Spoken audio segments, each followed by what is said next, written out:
नमस्कार, मैं हूं आचार्य नवनीश। योग में अलग अलग स्कूल्स में अलग अलग प्रकार के योग बताए गए हैं, जैसे कि भक्ति योग, लय योग, ध्यान योग, मंत्र योग, हठ योग। ये सभी योग एक दूसरे से जुड़े हुए हैं और हमें पूर्णता की ओर ले जाते हैं। हम पिछले एपिसोड्स में देख चुके हैं, हमने अभ्यास किया सूर्य नमस्कार के 12 स्टेप का, और उसी के साथ में हमने श्वास को सीखा कि किस प्रकार से लयबद्ध तरीके से स्टेप बाय स्टेप हम श्वास लेते हैं। और अब हम इस सूर्य नमस्कार को पूर्णता की ओर ले जा रहे हैं। हम जोड़ते हैं सूर्य का आह्वान, सूर्य की पूजा, सूर्य की आराधना, इसको हम कहेंगे भक्ति योग। जब हम सूर्य के मंत्रों के साथ में सूर्य का आह्वान करते हैं, उससे प्रार्थना करते हैं कि हे भगवान, हे देव, हमें उस प्रकार के गुण दें जिस प्रकार आपके अंदर हैं। जिस प्रकार आप प्रकाशित करते हो धरा को, उस प्रकार से हमें भी प्रकाशित करो। तो उसके लिए हम एक मदद लेते हैं, हेल्प लेते हैं, सहायता लेते हैं हम मंत्रों की। और वे मंत्र हमें ऋषि मुनियों ने दिए हैं एक उपहार के तौर पर। और जहाँ पर ये मंत्र जुड़ जाते हैं तो हमारी बात हमारे देवों तक बड़े आसानी के साथ पहुँच जाती है और हमें वे सभी गुण बड़ी आसानी के साथ मिल पाते हैं। आइए आज सूर्य नमस्कार में हर एक आसन में यूज़ होने वाले मंत्रों को देखेंगे, उनका उच्चारण करेंगे, उनके अर्थ को समझेंगे और उनके अर्थ में हम किस प्रकार से उनसे ऊर्जा ग्रहण करते हैं हम जानेंगे। ओम मित्राय नमः। प्रथम मंत्र, प्रथम स्थिति, पहली स्थिति में बोले जाने वाला, उच्चारण किए जाने वाला मंत्र है ओम मित्राय नमः। मित्राय का अर्थ है मित्र। सूर्य सभी के मित्र हैं, चाहे वे जीव हैं, जंतु हैं। पृथ्वी को छोड़ पृथ्वी के समान हमारे अन्य ग्रहों पर भी ऊर्जा का प्रकाश जाता है, ऊर्जा जाती है और वे उनके भी मित्र हैं। क्योंकि ये सभी के मित्र हैं, सभी को प्रकाशवान करते हैं, ऊर्जावान करते हैं। तो सर्वप्रथम हम आह्वान करते हैं सूर्य भगवान से, हे मित्र, हे हमारे मित्र, हमें ऊर्जा प्रदान करें। और वे ऊर्जा कौन कौन सी होंगी वे आगे वाले मंत्रों में हम जानेंगे। ओम रवये नमः। सूर्य नमस्कार की दूसरी स्थिति, और वह दूसरी स्थिति है हस्तोत्तान की। और रवये का मतलब होता है, अर्थ होता है प्रकाश में। सूर्य सभी को प्रकाशवान करता है। जैसे ही सूर्य अस्त होता है तो दिखना भी बंद हो जाता है। सभी पंछी, पशु, इंसान अपने घर के भीतर चले जाते हैं। हम अपनी क्रियाओं को रोक देते हैं और सूर्य उदय होते ही हम फिर से प्रकाशवान होते हैं। वस्तुएं दिखने शुरू हो जाती हैं और अन्य दृश्य हम देखते हैं। तो सूर्य प्रकाशमय करता है, प्रकाशवान बनाता है हमें। और हस्तोत्तान में हम अपने पूरे शरीर को इस प्रकार से तानते हैं कि सूर्य उदय हो रहा है, सूर्य की किरणें हमारे पूरे शरीर पर पड़ रही हैं, ऊर्जा को हम धारण करते हैं। इसलिए ओम रवये नमः, हे भगवान, हे मित्र, हे देव, हमें प्रकाशवान बनाए। ओम सूर्याय नमः। तृतीय स्थिति, तीसरी स्थिति है हमारी पादहस्तासन की। हस्तोत्तान रवये नमः है और पादहस्तासन ओम सूर्याय नमः। क्योंकि ओम सूर्याय नमः वैदिक काल में और वैदिक रूप में अगर हम ग्रंथों को पढ़ते हैं तो बताया गया है कि 7 घोड़ों से बंधा हुआ रथ और उस रथ पर सवार हैं सूर्यदेव, और यह आकाशगामी हो रहे हैं। और ये आकाशगामी होकर हमारी 7 चेतनाओं को प्रकट करते हैं। वे 7 चेतनाएं हैं ओम भुव, ओम भुव, ओम स्वा, ओम महा, ओम तपा, ओम जना, ओम सत्यम। मतलब कि हमारी सर्व चेतनाओं को कंट्रोल में रखने वाला, उसको नियंत्रण में रखने वाला सूर्यदेव हैं। हम उस प्रेरक सूर्य भगवान की वंदना करते हैं और इस स्थिति में हम अपनी 7 चेतनाओं को अपनी स्पाइनल कॉर्ड से जागृत करते हैं। तो हमारी स्पाइनल कॉर्ड जैसे ही आगे की ओर झुकने लगती है और हम पादहस्त आसन की स्थिति में आ जाते हैं, तब हम अपनी सर्व चेतनाओं को पुष्ट करते हैं। ओम भानुवे नमः। भानु, अगली स्थिति हमारी है अश्व संचालन। इस स्थिति में हम उच्चारण करते हैं मंत्र का ओम भानुवे नमः। भानुवे मतलब कि गुरु। सूर्य गुरु रूपी है और जिस प्रकार से गुरु हमारी भ्रांतियों को, अज्ञानता को, अंधकार को दूर करता है, उसी प्रकार से सूर्य जब रात्रि होती है उसके बाद एक सवेरा आता है, उस सवेरे में हमारे अंधकार को दूर करता है। इसलिए हम अश्व संचालन की स्थिति में गुरु को वंदना करते हैं, उस सूर्य देव को वंदना करते हैं जो हमारे अंधकार को दूर करता है। ओम खगाय नमः। अगली स्थिति है पर्वतासन की, और पर्वतासन में उच्चारण किए जाने वाला मंत्र है ओम खगाय नमः। खगाय मतलब कि ये आकाशगामी है, सूर्यदेव आकाशगामी है। पुरातन काल से लेकर अब तक में जितने भी यंत्र बने हैं, उन यंत्रों में जो समय की आवृत्ति है वो सूर्यदेव ही पूर्ण करते हैं, क्योंकि सूर्यदेव समय को बताते हैं, सूर्य उदय को बताते हैं, मध्य काल को बताते हैं। हर प्रकार के पहर को अगर हम पुरातन काल में देखते थे तो वो समय बताने वाले सूर्यदेव ही थे, क्योंकि आकाशगामी आकाश में चलते हैं और इसलिए ये हमें समय का ज्ञान देते हैं, परिस्थितियों का ज्ञान देते हैं। उस समय के ज्ञान को देने वाले देव को हम वंदना कर रहे हैं, उससे प्रार्थना कर रहे हैं कि हर स्थिति में हमें समय का भान, हमें भास कराता रहे। तो हम इस स्थिति में, जो कि अश्व संचालन के बाद पर्वतासन की स्थिति आती है, उसमें हम करते हैं उच्चारण ओम खगाय नमः, ओम पूष्णे नमः। अगली स्थिति है अष्टांग प्रणाम की। शरीर के 8 अंगों को हमने अपने धरा पर, मतलब कि आसन पर टिकाना होता है, और पूषना का मतलब है पुष्ट करना, पोषित करना। सूर्य पिता समान है, ये हमें पोषित करते हैं। हमारा शरीर, हमारा मस्तिष्क, पेड़ पौधे, पत्तियां, फूल, पुष्प और साथ के साथ में हर प्रकार के जीव सूर्य देव से ही पोषित होते हैं। शाकाहारी हैं, मांसाहारी, जो मांसाहारी हैं वे भी जो मांस खाते हैं, जो पशु खाते हैं, वे भी सूर्य भगवान से पोषित हो रहे हैं। तो धरा पर कोई भी ऐसा जंतु, पशु, पक्षी, मनुष्य और जीव नहीं है जो सूर्य से पोषित ना होता हो। और वह पोषित करने में जो हम अष्टांग प्रणाम का अभ्यास कर रहे हैं, हमारे 8 अंग, हमारा मस्तक, हमारे हथेलिकाएँ, हमारा चेस्ट, हमारा छाती, वक्षस्थल, हमारे घुटने, हमारे पैर के पंजे, ये सब पोषित हों और हम बलवान बने।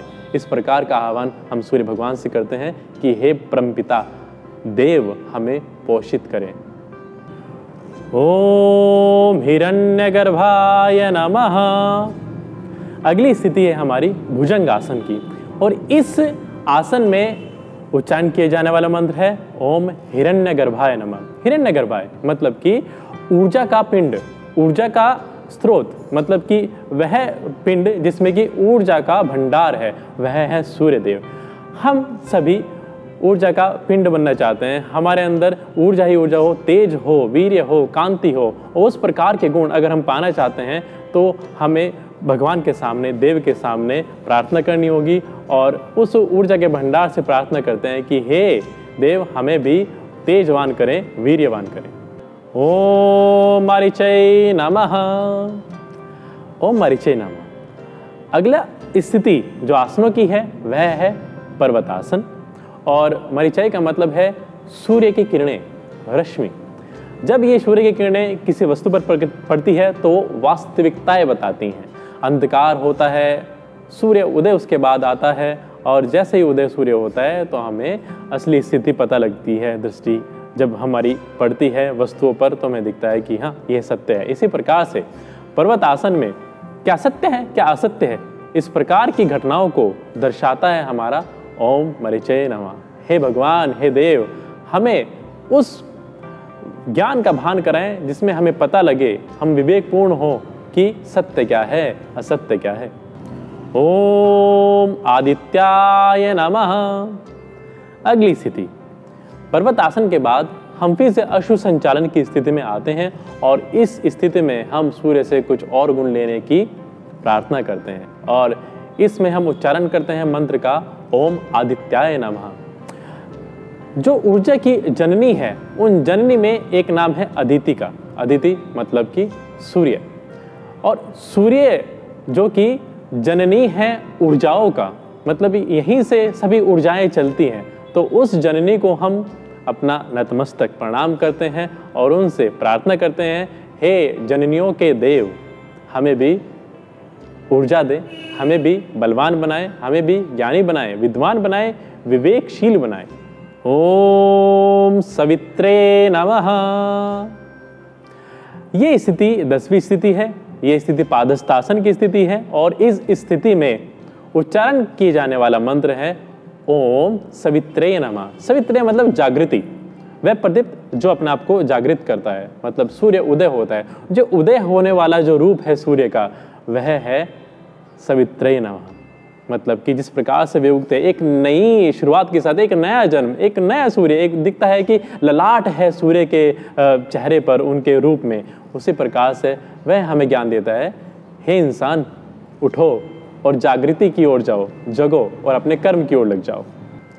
ओम अर्काय नमः। यह स्थिति है हमारी हस्तोत्तान की, और इस स्थिति में उच्चारण किए जाने वाला मंत्र है ओम अर्काय नमः। अर्काय मतलब कि अर्क, सूर्य एक शक्ति का भंडार है, और अर्काय का मतलब है कि जो सूर्य के अलग अलग स्रोत हैं, जो सूर्य से पोषित हुए हैं, हम उनको वंदना कर रहे हैं। जो सूर्य से पोषित हुए हैं उनमें बहुत सारे ऐसे स्रोत हैं, जैसे कि पेड़ पौधे हैं, वे बलशाली पशु हैं जिनसे हम कुछ ना कुछ सीखते हैं, उनका हम उपयोग करते हैं अपनी दिनचर्याओं में, हम उनको भी वंदना करते हैं। ओम भास्कराय नमः। यह हमारी अंतिम स्थिति है जिसको हम नमस्कार आसन कहते हैं, जिसको हम प्रणाम आसन भी कहते हैं। और इस आसन में उच्चारण किए जाने वाला मंत्र है ओम भास्कराय नमः। भास्कराय मतलब कि हमारे हर प्रकार के काम जिसमें कि विघ्न ना हो, वह पूर्ण हो, हम अपनी चरम उद्देश्य तक पहुँचें, हम मोक्ष की प्राप्ति हो, हमें मोक्ष की प्राप्ति हो, और साथ के साथ हम असल सत्य तक अपने जीवन में असल लक्ष्य को हासिल करें। इस मंत्र का यही अर्थ है। इस प्रकार से हम अपने क्रियाओं को पूर्ण करते हुए हम अपने ऊर्जा रूपी भंडार देव को प्रणाम करते हैं, उनकी वंदना करते हैं, आराधना करते हैं। हे भगवान, हमें ओजवान, तेजवान, वीर्यवान, कांतिवान, विद्वान, विवेकशील और साथ के साथ हमें मोक्ष के द्वार तक ले जाए।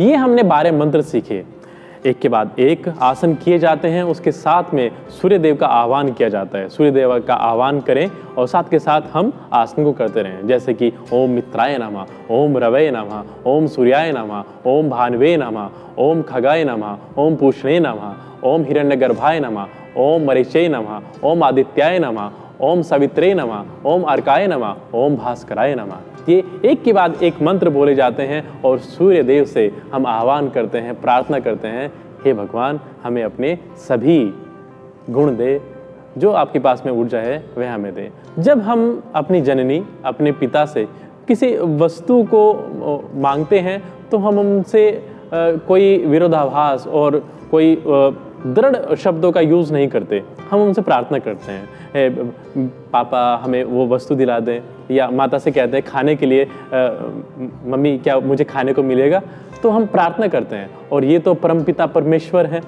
ये तो प्रत्यक्ष देव हैं, और उनके लिए हमें एक प्रार्थना करनी होती है। अगर हम उनके गुण लेना चाहते हैं तो उनके लिए भी एक प्रार्थना है, जो कि हमारे गुरुजनों ने हमें बताई, हमें याद है। और उसी प्रार्थना का आह्वान हम सबसे पहले, जब हम प्रार्थना की स्थिति में हैं, उस स्थिति में प्रार्थना करें, अपने सभी विचार जो अलग अलग दिशाओं में भटक रहे होते हैं उनको स्थिर करें और सच्चे भाव से प्रार्थना करें।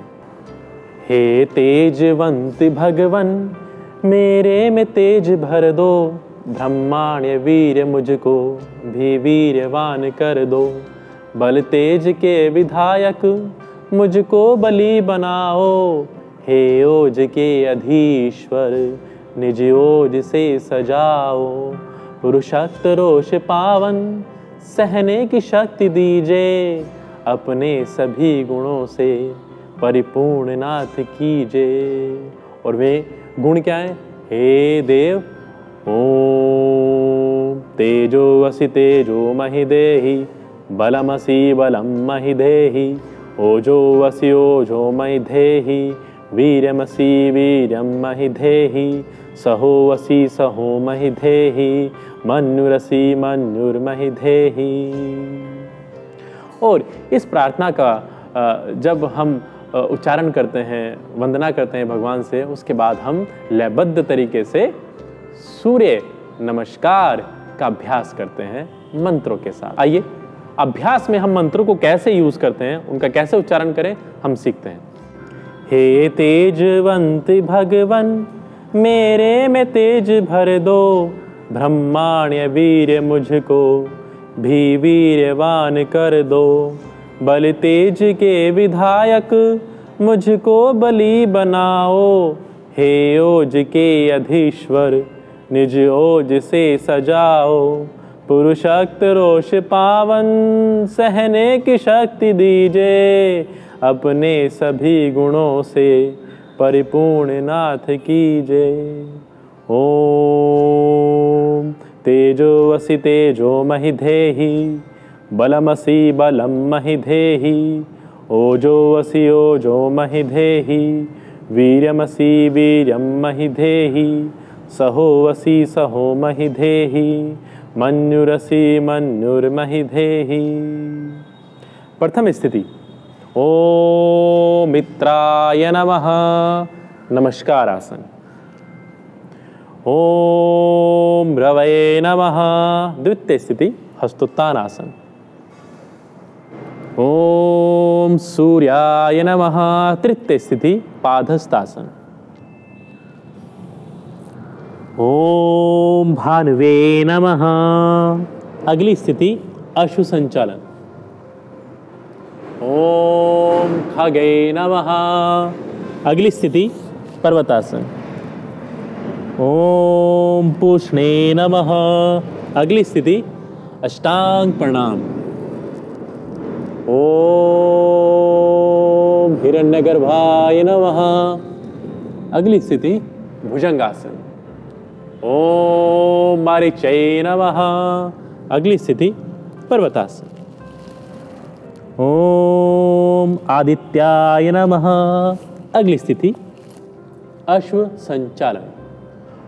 ओम सावित्रे नमः, अगली स्थिति पादहस्तासन।